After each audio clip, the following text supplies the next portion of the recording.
Next question. This will be for Senate candidates Zelazo, Ware, and Downey. Yes. Andrew Baker. I'm from Shelburne. My question is, first of all, and I'm only interested in passing whether you support single-payer health insurance, but more specifically, I'm interested in what actions you would take right now to lower the cost of health care and health insurance, whether or not you support single-payer health insurance as a goal.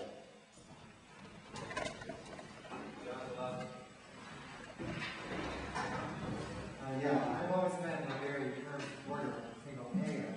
My brother's a doctor, and he left his practice because the malpractice insurance rates were very high, and he was given off by a clinic, an organization, clinics to be directed for clinics to pay his insurance money. My mother was also a registered nurse, and my sister was a physician's assistant. And they all favor the single payer. My mother's time on that was in the politics. I feel that there's a big hole in our health system, and it's just begun to be filled now with a bill that just recently passed the legislation going to go into effect in the next few months. The best thing I can see is for the immediate time that we're in is to see how that bill functions and start adding to it, or subtracting from it, enhancing it as time goes on, as we see where the shortfall is coming, and we have to operate in and start working on it. The bill is a disappointment to me in that it doesn't go to single payer. It does, as far as I'm concerned, it's a gift to the insurance industry. If we cut the insurance industry out of medical care, we could be cutting, I think, 30% of the overhead, and I imagine the government has to absorb some of that. So say maybe 5 to 10%. So we would be saving 20% if we cut the industry out of single payer and cut the insurance industry out of health care. So beyond that, I just, like I said, we have to see how this goes through and see how this functions. And hopefully, we look again and we can make additions to it and make it a service better as time goes along. Thank you. Thank you. Margie, Ware. Now, how do I do this when the sand hasn't finished running down? Oh gosh, you yield your time to the next person. I think that's what they do in the House and the Senate. Mr. Baker, I think I met you when you were running for office many years ago, did I not? You did. Probably can tell me how to do this better than I'm doing it myself. Okay, this is something in my mind is kind of a two-part question. And this is the one area where I realize I actually know too much. And sometimes I'm not seeing the forest for the trees. So let me be perfectly clear and say this. I am for single payer. My intention is to ask for a seat on the Healthcare Financing Committee when I get to the Senate. My work in the last 7 years has been on healthcare access and outreach and education. And I think I probably know about as much as most people in the Commonwealth of Massachusetts about healthcare and health insurance. That having been said, the bill that we have now passed by a very narrow margin. Very narrow. We almost didn't get what we had, which is totally inadequate. The part about companies putting in $295, a joke. It's not clear whether the numbers which have just come out can really meet the definition of affordable. I know that 10 out of 11 people voted for that, and one of them is somebody for whom I have enormous respect, and I don't know enough about it at this point to say whether it's worth going back to the mat on that, but I think I've been in email correspondence with Senator Moore about what's going on in terms of that. I think the idea of the cities and towns being able to join the GIC to lower their health care costs, to lower the cost for the whole state, I think that makes all the sense in the world, and certainly is kind of on the state level the equivalent of Medicare for all, which is what we talk about on the national level, that going to single payer. So my intention is to, on one track, work very, very hard to get single payer, but on the other hand, I want to educate the public right now about the advantages that are available to them with the present bill, as flawed as it is. Because if we just sit and complain about it, no one will get help. I'm interested in as many people getting help right now as possible. Thank you. Ben Downey.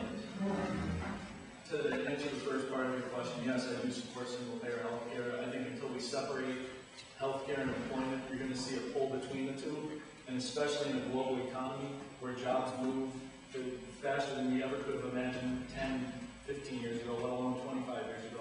I think it makes sense to separate the two and ensure that we provide the quality care for everyone that they deserve. It's a fundamental human right as far as I'm concerned. Now I think to answer the second part of your question, how do we reduce costs? The first is making sure that the state can re-import prescription drugs and can buy in bulk anywhere and everywhere possible. We need to make that as possible and as accessible as we can.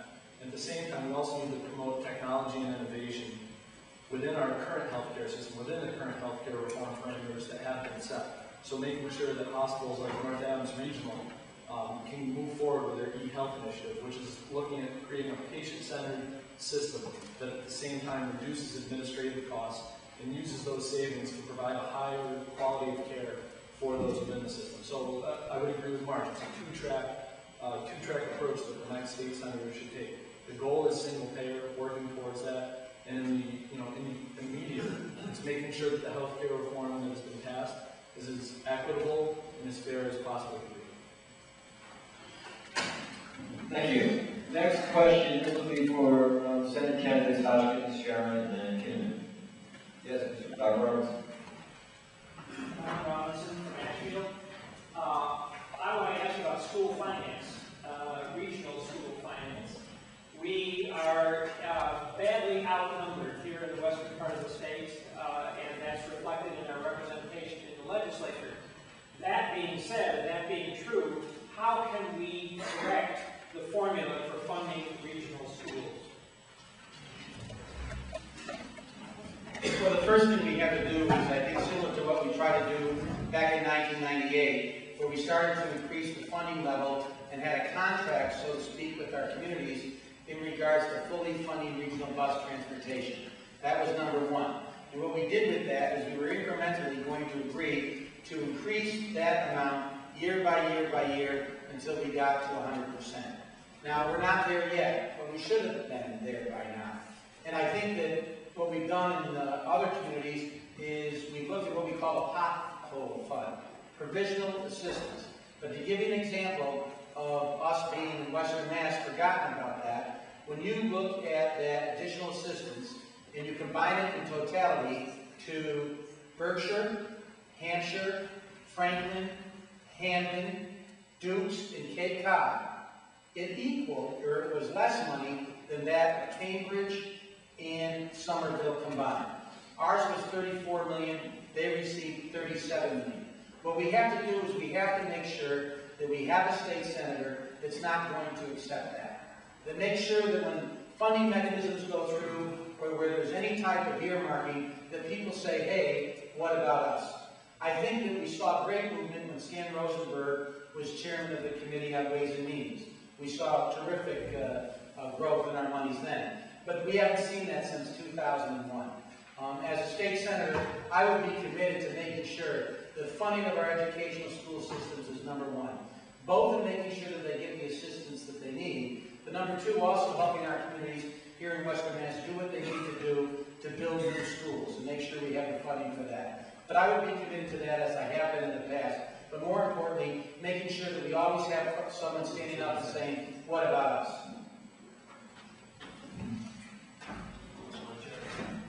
If you don't mind, Matt, Helen, and I are rebelling, and we're going to sit down to answer our questions.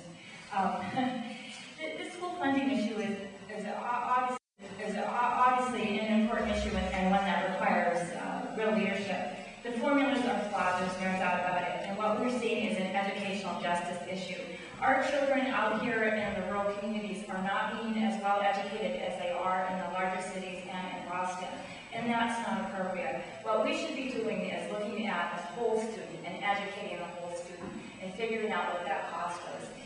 That's going to require a change in the formula because we just don't have the economies of scale to gain from each student to say that paying $1,000 per student in Western Massachusetts is the same as paying $1,000 per student in Boston. It's just not. I'm very, very concerned about what's going to happen to these regional schools over the course of the next couple of years. Fuel costs are extravagant. They are going to cripple our small towns. What are they going to do about that?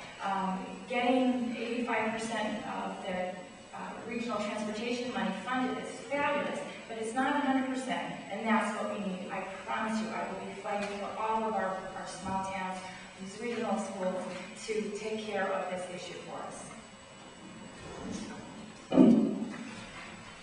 If we sit down and answer our questions, it'll save your ears the noise of the chairs moving back and forth on the floor, and we don't want to give you any extraneous noise to deal with tonight. So we'll try to keep it meaningful just in our words. But this question is so good because it strikes at the heart of one of our biggest shortcomings in Massachusetts politics. We all know that for Boston, Western Massachusetts is somewhere around 495.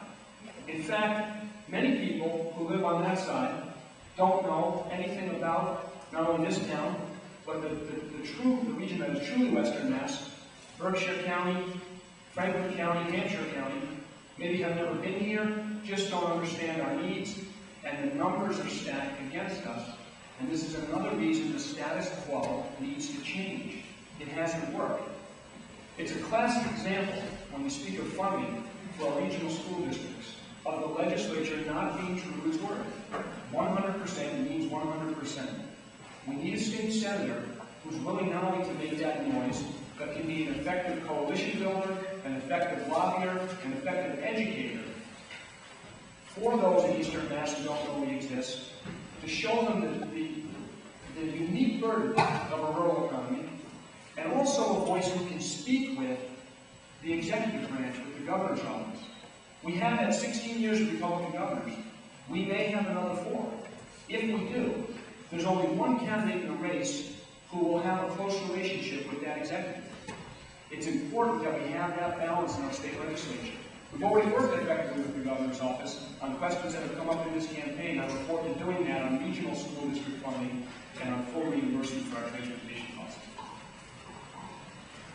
Thank you. Next question for our candidates for the House. Yes, Mr. Zelazo. Mr. Racz, you mentioned you're supporting 5% tax reduction. And my question is, what will you cut when we go to 5%? In the last 5 years, we've seen Massachusetts go from one of the top states in education to one of the bottom states. And we've seen Massachusetts go from one of the top states in environment to one of the bottom states. So I'm just worried that more tax cuts, as much as we all might like it personally, is going to be very, very painful. So I'd be interested to hear what you propose to do about it. Mr. Racz first.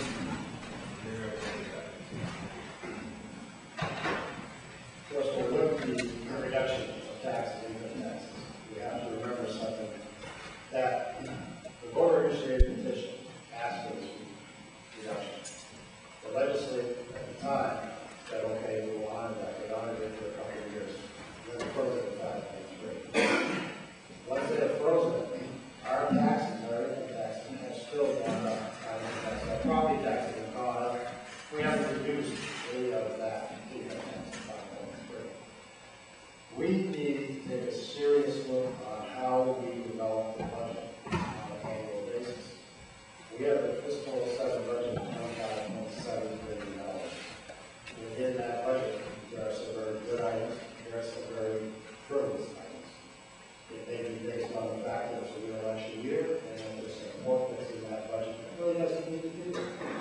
We need to take a hard look at where our priorities are without impacting education, number one, without impacting the healthcare. Hopefully, we can build the hurdles to get in place. I truly believe that over the last 3 years, we have succeeded in seeing an economic growth in the state of Massachusetts. We have put in over $1 billion into our rainy day fund. At the end of fiscal 6, we were at over $1 billion. Our free cash so far this year is at $1.7 billion with an anticipated revenue of $2.5 billion. If we start balancing the budget, looking seriously and hard on items that we have getting money for it, and reducing the frivolous items, I don't think it's going to be a severe impact, as people say. Yes, again, revenue of maybe $500 million lost is going to affect us, but if we control spending, I don't think it's going to affect us that bad. We need to cut back on the further spending to save it. Representative Guyer. Some facts about the income tax rollback. If you're the state representative for the 2nd Berkshire District, representing towns in Franklin County, you have to know some things. First, 4 out of the 7 communities in Franklin County that you represent voted against the rollback of the income tax in Franklin County as a whole, rejected the question. Okay, so if you're talking about representing the rural people, it's important to keep that in mind. But the legislature did a very smart thing after that tax cut was voted on by the people. And after September 11th, the events that we couldn't have foreseen where the state lost billions of dollars in revenue in just a few days.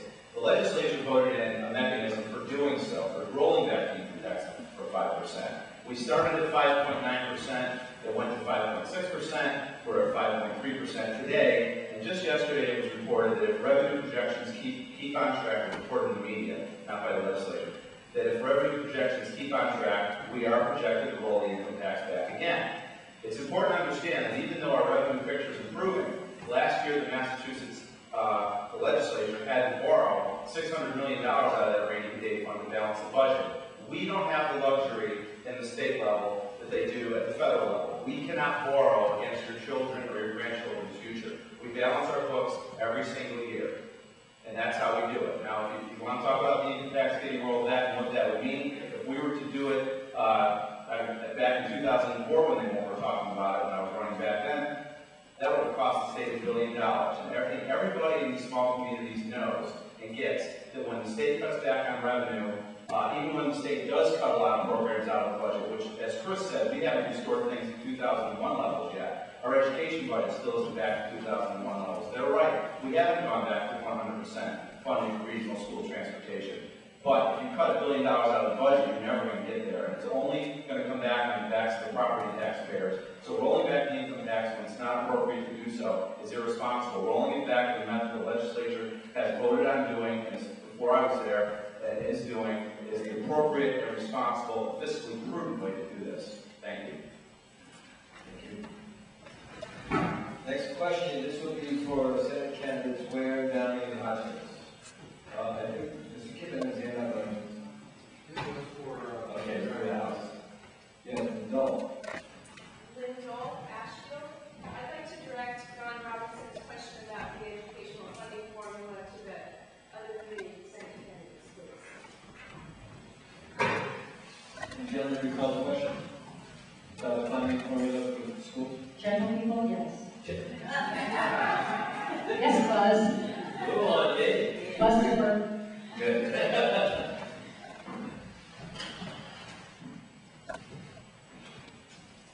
I'm not sure I have a ton to add to what has been said already. I think one of the best points is that those of us, and I come from Williamstown where we have Mount Greylock Regional High School, so we have a two-town district, that one of the real problems is that regional school systems and town and city school systems just have whole different kinds of budget mechanisms that need to be looked at. And so in terms of when you put in transportation and other things, the things that are put into the formulas just don't even out. And I think that really, we have to go back and look at that.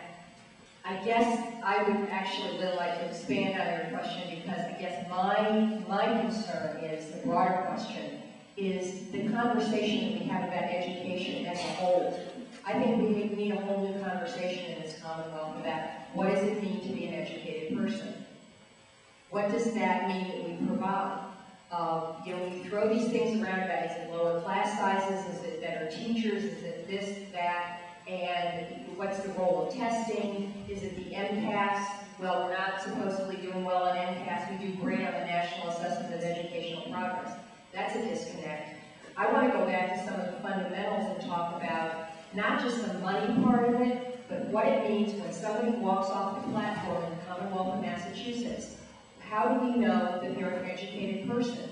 What should the business community expect? What should the taxpayers expect? What should the community colleges and state colleges and universities expect in terms of how they're able to perform? And right now, I don't think we have a consensus on that. We're just, because we don't have enough money in the system, we're just kind of all, attacking each other rather than really sitting down and coming to some fundamental understandings about what we agree on and then trying to go forward from that.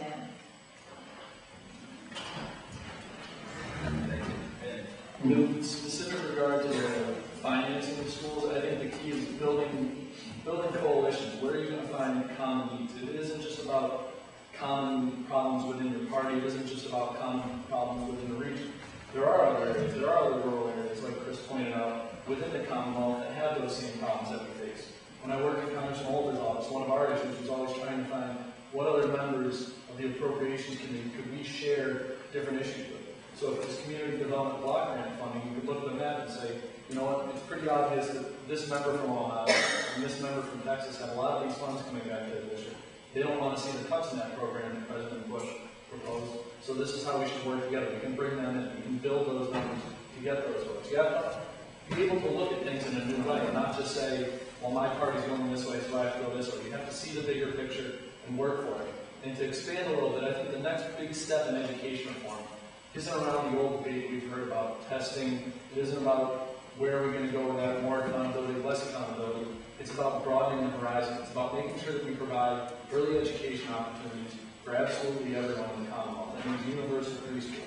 Now, the Governor Romney vetoed that. As your state senator, I'd like to work forward to make sure that we implement that. And I'd also like to look at developing structured after-school programs that build off what kids do during the day, and at the same time put them in a meaningful direction in those important 2 hours when most of the parents are working these days. Those 2 hours are the most important hours in some kids' lives. We need to make sure that we're giving them guidance in that time.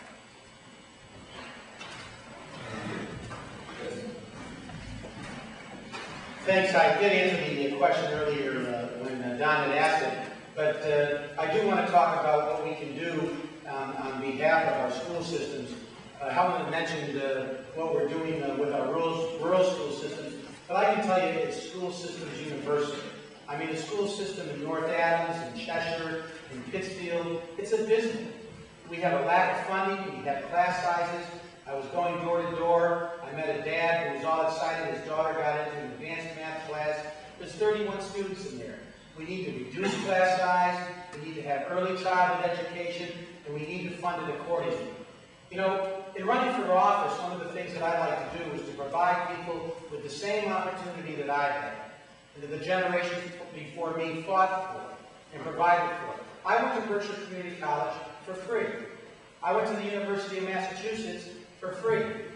Those type of opportunities that government and community give us are becoming less and less. As a matter of fact, right now, when we look at Mass College of Liberal Arts, UMass, BCC, Greenfield Community College, we rank 47th in the nation. We're below Alabama and Mississippi. This is pathetic. What we need to do is invest in our future, invest in our best commodity, and that's our children. We want to do what we can do to increase business, to increase industry, and let's have the best education all the way through. And that's one of the things that I want to do and make as a focal point as a state senator. Let's improve our education system. Let's improve the hope for opportunity. And let's give folks, quite frankly, the same opportunity the government of all of us working together can provide for folks. And it works. And that's what I want to do as a state senator. Thank you. Next question for the 3 Senate candidates, Sharron, Kinnaman, and Zelazo. Question. Anybody who has not had the opportunity, I'm sorry, Mr. Berg.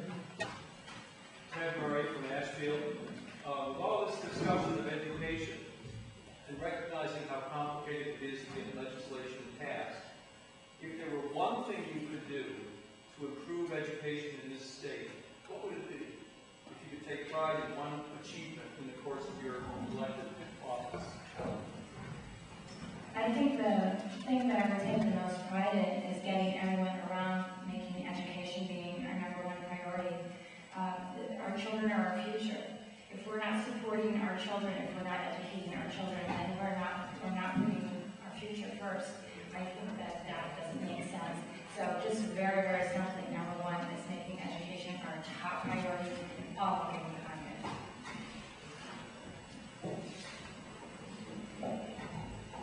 One thing I would do to improve education in the coming law is to bring a unified focus on Beacon Hill to the very heart of educational excellence, and that is proficiency in math and science and literature.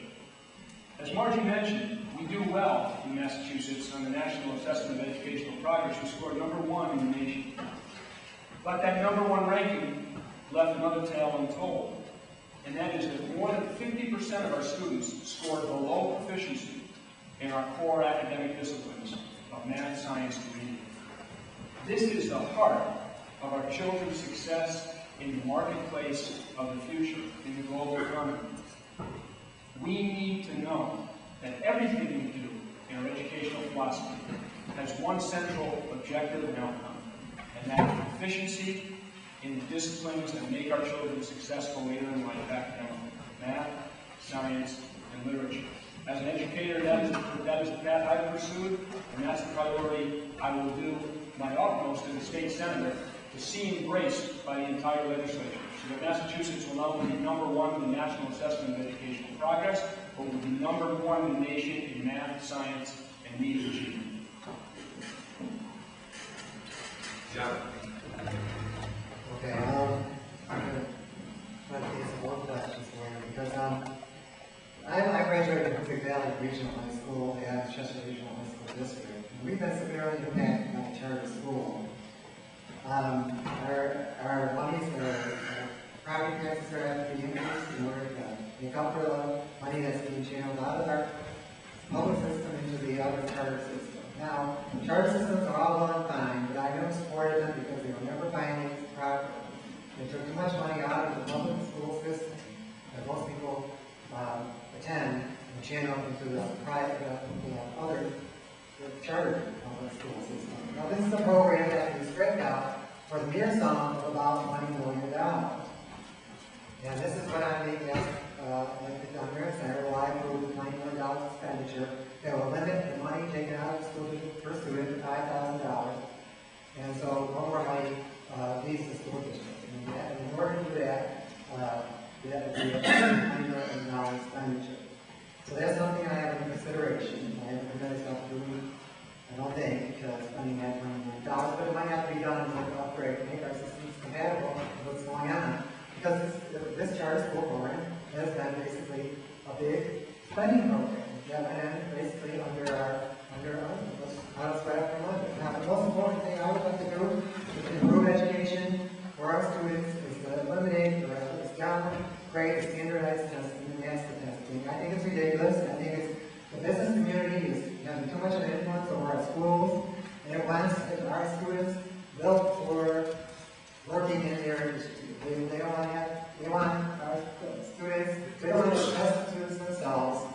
So that before they get to the job, they want to know the students are going to be finding students ought to have the right to channel their energies to where they can do best and where they're most interested and deal with the work, being in the workforce and getting it out. I think we can test, not to such high levels that people can't graduate. Next question will be for our candidates for the House. Mr. Hill. I've got a quick question. 15 years ago, I had a House budget that was a fully funded regional transportation. I was really excited about it. I went over to the state senate, and there was a passionate discussion on it in the state senate at that time. Never asked for a roll call vote. It was really a little incredulous about it. But power is a big thing in Boston, and the changing the guard is important. That's a very simple question. You can answer yes or no. It doesn't involve term limits for you or the governor or the lieutenant governor. It involves whether you believe in the changing of the guard and whether you support a limited time, whether it's 6, 8, 10 years. I think the House has a rule still in terms of either the Senate President or the House Speaker, whether you would support a change in guard after a reasonable point of time of having a new Speaker or a new Senate President if you were elected. Perhaps you voted on this. I don't think anybody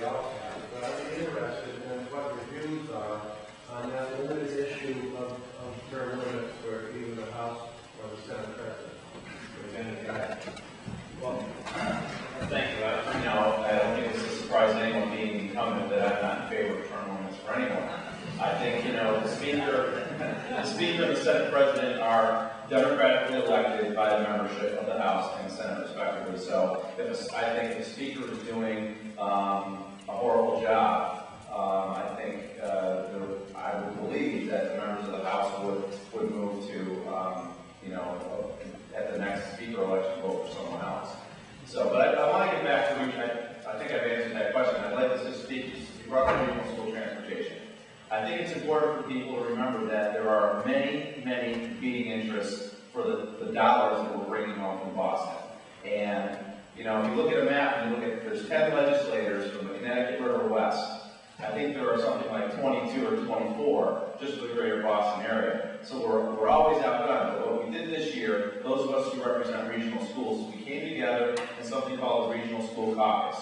And we're now operating as a group.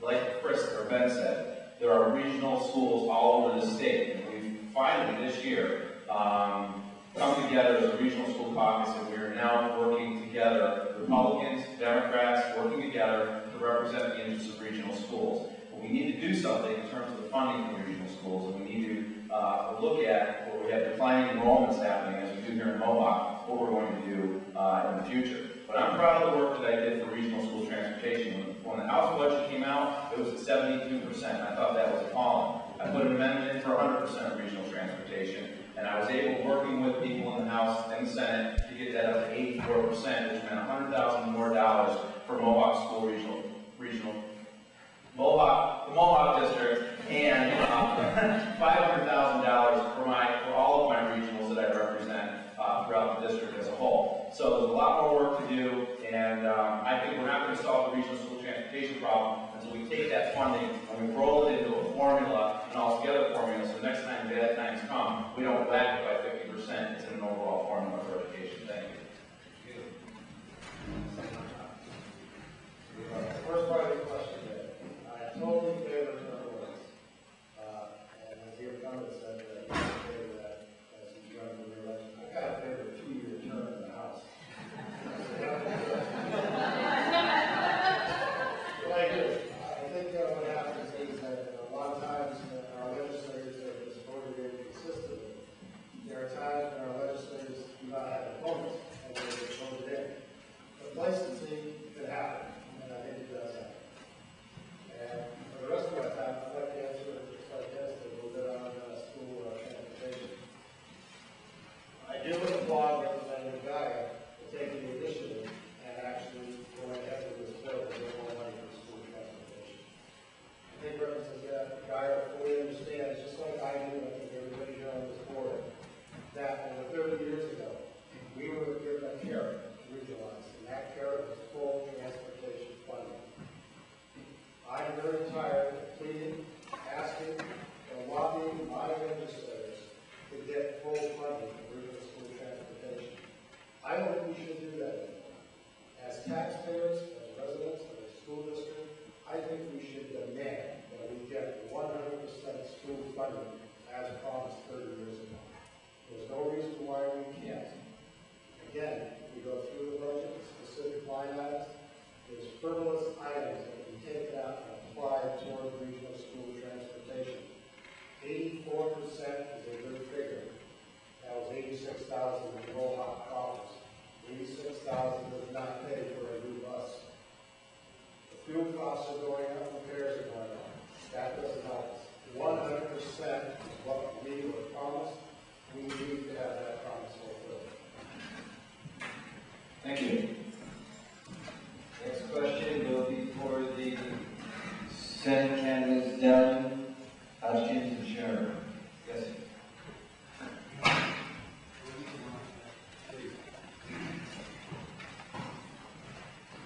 Thank you. My name is Joe Osterman. I'm a new resident of Ashfield, and I work in the field of mental health, specifically for adolescents in Franklin County. And my question has to do with, I've heard a lot about education and other important issues. I haven't heard much about human services or specifically mental health in general. There's, I know that in many of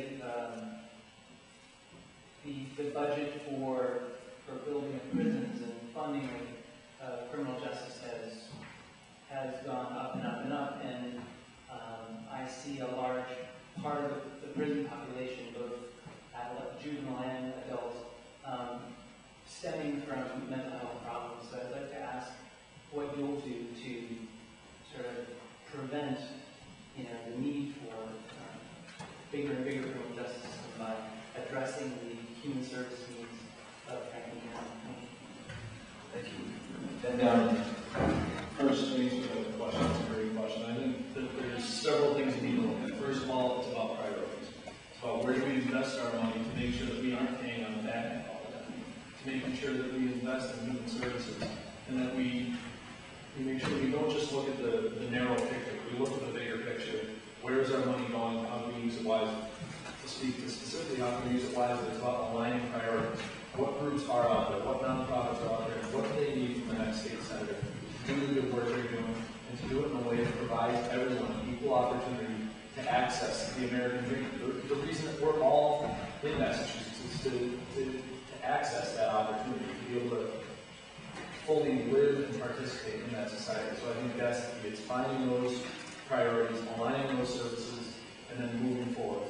And I would say that the last real thing is about having that conversation. I think, especially in environments where resources are scarce, you find people talking, almost retreating back and saying, I need to protect what we have, and I don't want to look beyond that. I think it's having a bigger conversation within the community about what we're doing so that everyone knows what's out there. Whether it's a veterans group, whether it's the criminal justice system, whether it's strictly a mental health service provider, they may be doing many similar things, whether it's reentry work, employment training, educational services. They're all doing that work, but if they're just doing it in a silo, they may not be achieving everything they can. They may not be serving the population they could. So I think it's having that broader conversation and having a state senator who's willing to roll up their sleeve and do that work, willing to look at things anew and have that bigger conversation, and just willing to be open to anything, really, because the possibility of illness, you just have to hope and then work for it.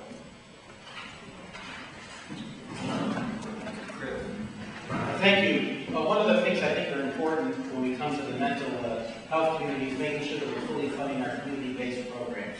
And making sure that those who provide those community-based programs of treatment, counseling, whether it's a community home or whatever, is that we have the money to do it, and that we provide those who are providing that service a livable wage. That's very important. There's a lot of issues right now that we're facing. For example, one is the issue of mandatory sentences. And we're going through that right now in Berkshire County.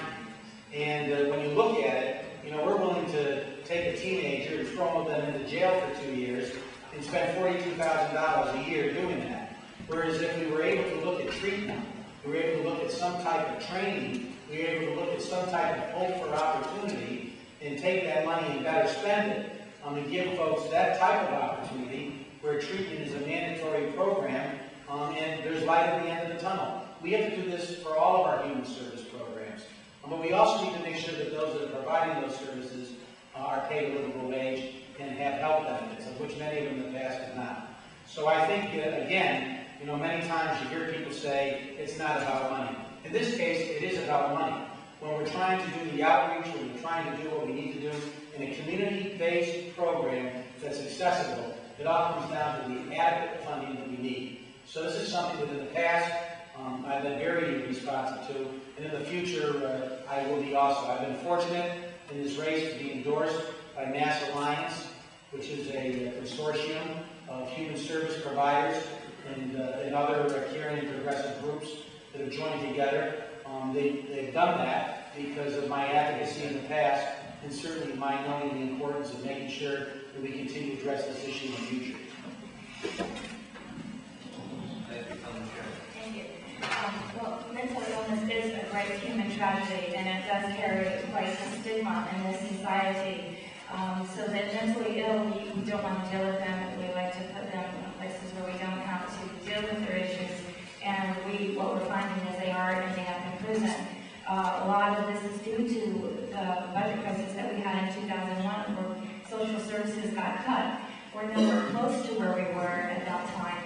And so the priorities that we're talking about are raising the funding levels to that point so that we can adequately treat people who don't belong in prison, belong in treatment programs.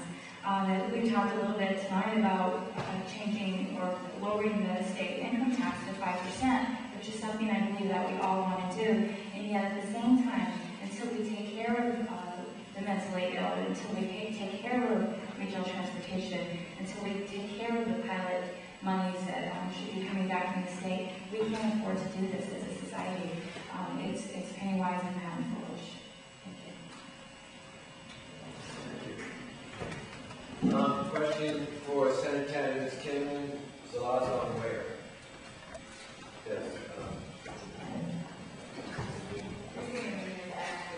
It's always one in the crowd. Okay, this is more directed towards Kinnaman. You have Republican members, John McCain, Romney, who are Republican members, but their views on abortion aren't typical of the Republican Party. I was wondering what your views on abortion were. It's kind of a general question, but if you could just let me know. Thank you, Christine. Thank you. I will. And I'm going to ask you all to think about this with me. The way you might, when you find that you're driving on 112 North and 116 South at the same time. Sometimes you have to just expand your mind into new ways of entertaining possibilities you haven't thought of before. I'm pro-life. One thing that you need in your next state senator is a state senator who's going to tell you what he or she believes and thinks, and won't change with the political winds because that's a person you can trust. And if it's difficult for you to vote for a person who does not share your view on this issue, I ask you to continue to think for yourself and expand your thinking. Because we are going to continue to have a strong and heartfelt conversation on this issue for a long time to come. Because it goes to the very core of who we are as people, and for some of us, it goes to deeply held beliefs which are not easily pushed to and fro by the political winds. But that's the kind of people we need in government. That being said, there's nothing that's going to happen right now on this issue in Massachusetts politics. We need to be together on the things that are going to show us a chance of possibility in Massachusetts politics. Those things we can address right now and work together to make Massachusetts a state that people want to come to once again. We need to lower the cost of living here. We need to reduce the burden that is on your backs, that has driven jobs and families away. We can do that with simple measures that give power and economic strength back to you. We can accomplish those things if we work together and continue a respectful discussion across our differences on other issues. Thank you for the question. Okay, on the issue of abortion and pro-choice, I've always been pro-choice in my political career. I started in 1978. And I was state representative and in Berkshire. There's just no question to me.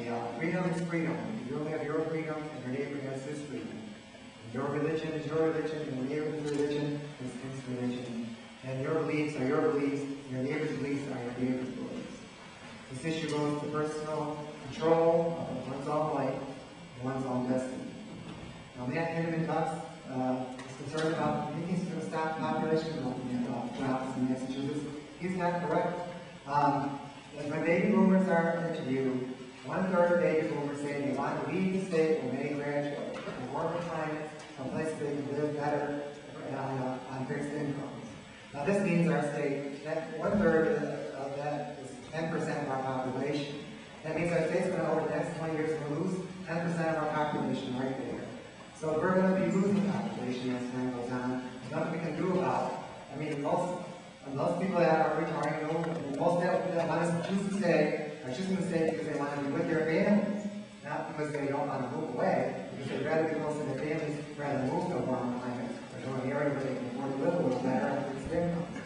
So these are two areas I disagree with the Republican on, and I just feel that when the general election comes up, we'll discuss this thoroughly. I hope I'm a candidate to discuss it. Take your votes to do that. That's why you're here tonight. Thank you.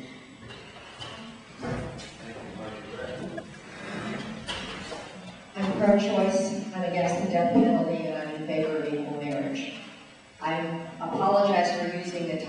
question to want to go back to his question, if you don't mind. It happens that I'm a former administrator in community mental health, so the question that you asked is very near and dear to my heart. And I now work for Elder Services in Berkshire County. In fact, what this society doesn't want to look at, frankly, is that mental health in our aging population is going to be one of the huge issues that we don't have a clue about.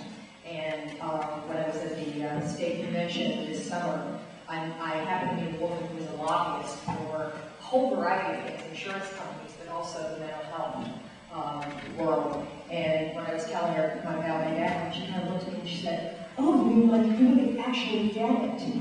I want to go back to Chris's thing about the endorsement, and now you're going to get a little flavor of what the other forums are like here. We're being thrilled to like here. I won't talk about friendly legislators, but Helen and I can give you our room to talk about that later. But I did want to tell you that when Mass Equality called and asked me questions to answer about an endorsement, one of the questions that they asked was, would I absolutely, no questions asked, always vote to keep the state employee share of their health insurance cost to 15% and no more? I said I could not do that because as a human service worker at Elder Services in Berkshire County, I paid 25%, my colleagues paid 25%. I was a former selectman in a small town. That had been a continuing issue in our community about negotiating about what health insurance contributions were going to be. And so in all good conscience, I couldn't do that. And she said to me, quote, "Well, I'm sorry, that's a deal breaker," and that's it. Margie, who is the former head of Berkshire Mental Health, is working very hard on my campaign as one of my chief volunteers, and the line workers in mental health and elder services and human services in Berkshire County are very much in support of my campaign. Thank you. Isn't this wonderful? What an incredible panel. We finished, I thought we'd be able to do it this time, but we have more time than I thought we would. So we could either, maybe each candidate could take another question, or we could expand the 2-minute closing to 3 minutes. What's your pleasure, gentle people? 3-minute closing?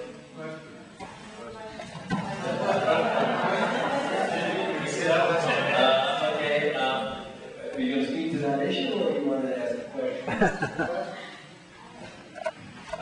Is there any objection to taking questions? No. I'm going to allow Mr. Kinnaman, and the problem is I want as many people as possible, and you've already had your shot. I'm sorry? Yeah. Have you had your question yet? No. So, go again, Kinnaman. Stefan, you mentioned on several opportunities, and in direct questioning, mentioned also that there are priorities, things that are frivolous in the budget not being addressed and that could be eliminated. And you have mentioned in several opportunities what those frivolous items might be. I'd be interested to hear if you could illuminate me on that. So, what we'll do is we all have Mr. Racz discuss that and then Representative Guyer. I mentioned 3 times the $31 million illustrated Greenway project. This project is the road that's going over the old Central Island. Governor Romney did veto this in the House and the Senate. Over the road, Governor Romney's veto. With everything that's happening with the big dig, during the time when we're going to get more of the final outcome of the cost is going to be, I think this project could have been put on, the money could be used somewhere else. If you go through the budget itself, one thing that bothered me immensely was when I got to the agricultural section of the budget, we're spending $4.7 billion. That's not much. We're seeing dairy farmers who, hit the hardest, literally $200 to $300 a day sometimes. They're not making the profits. We spend more on maintaining a couple of golf courses because they're under the conservation resource budget at $1.1 million per golf course. That to me is frivolous. We allot other expenditures, might not sound like much, but when you look at $50,000, the study the effects of the lobster event escape trap, I think that's frivolous. I think if somebody wants to study that, let the fisheries probably study that. It's $50,000 set aside to look at the surveillance of swine eating garbage. I think that's frivolous. I think part of that can be done by agricultural inspectors. I don't need more money for this. We set aside more money for pesticide control, pesticide logging, and record keeping than we do for actual farmers. We even included in that not including that $31 million that road Kennedy project, there's $50,000 to build a tourist center in there. Why is that part of the 31 if we really want to do it? I think we need to assess each line item that we do. There are some fantastic programs. I would commend the House and Senate sponsoring a lot of good programs. But we really need to take a hard look at why we spend money for this as we do.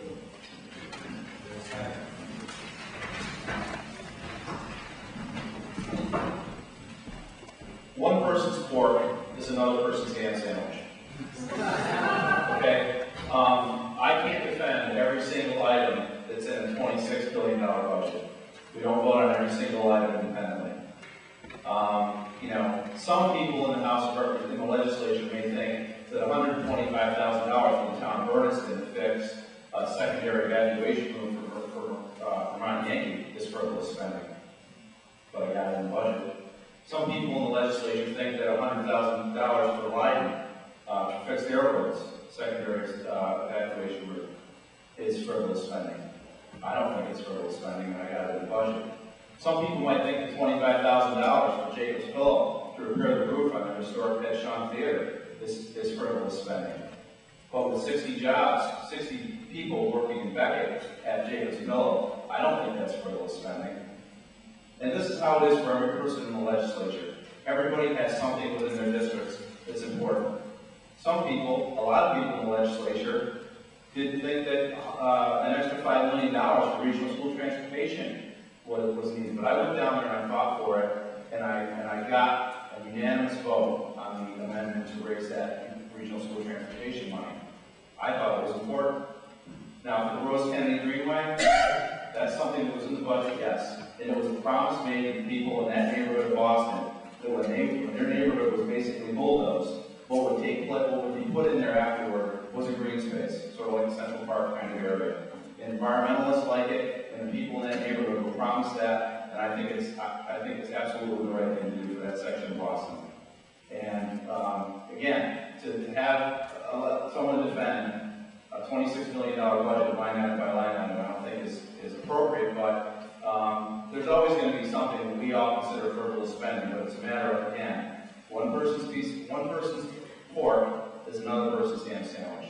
Thank you very much. I hope to bring more ham next time.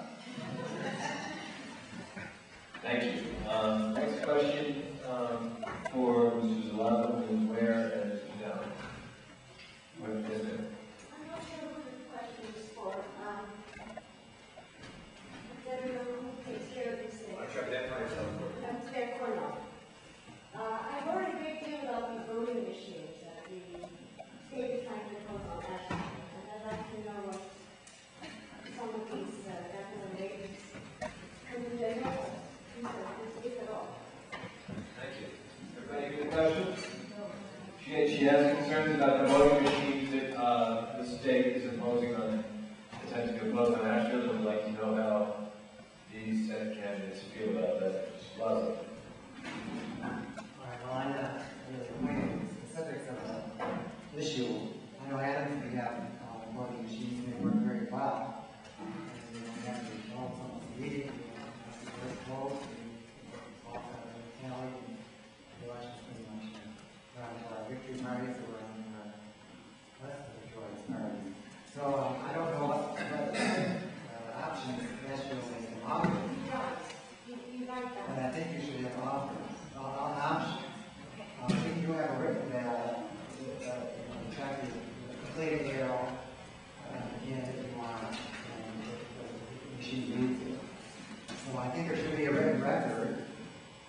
think that should be a law, it's not a law now. So there's going to be a recount of paper trail. So, yeah, that I don't know.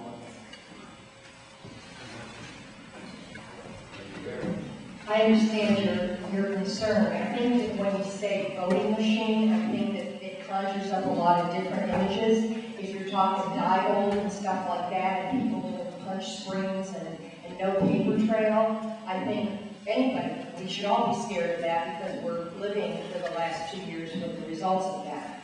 But I will tell you that in the town of Williamstown, we went from hand counting ballots. And I once went through a selectmen's race where I waited till 10:30 when the polls closed at 8, and every time the phone rang for my kids, friends called and thought it was the results. We now have an optical scanning system. As far as I'm concerned, every community in the country ought to have an optical scanning system because you fill out your ballot, you put it in, it's counted immediately, you have all the ballots sitting there, you can count them by hand. My husband is an attorney. He's been in situations where it wasn't clear how people marked their ballots, and he was the attorney for somebody running for selectmen, and they went back and they recounted the ballots. So you have a paper trail, but you do have the advantage of being able to have a relatively quick count, and many times, even with disputed ballots, there are not enough disputed ballots to make a difference.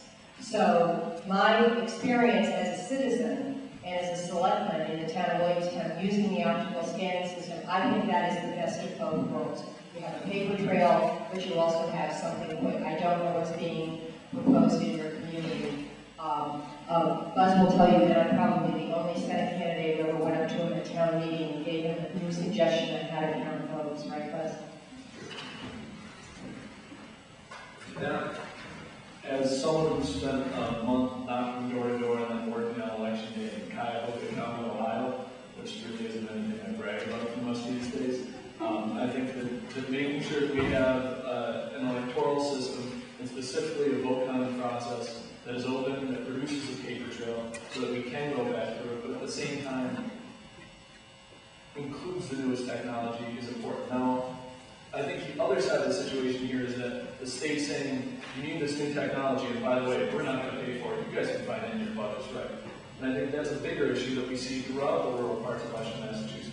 Here's an unfunded mandate. If you think you guys should do it, you definitely should do it. You just have to find the money in your budgets. We're sure you can scrim and save somewhere, or why don't you just hike up property taxes a little bit more? I think that's a game that's gone on for too long. You need someone down there in Boston who's going to fight every day to make sure that any law we pass, that any spending bill that comes down, that any mandate that comes down, doesn't just come down without money to back it up. If we're going to say that you should do something, if the state's going to say that this is a goal that we should all get to, then they should help you along the way. That's why they're there. So it would help you make that transition to the new technologies and at the same time produce an electoral system that's fair, accountable, and produces a paper. Buzz, time for tape change for just a second, please.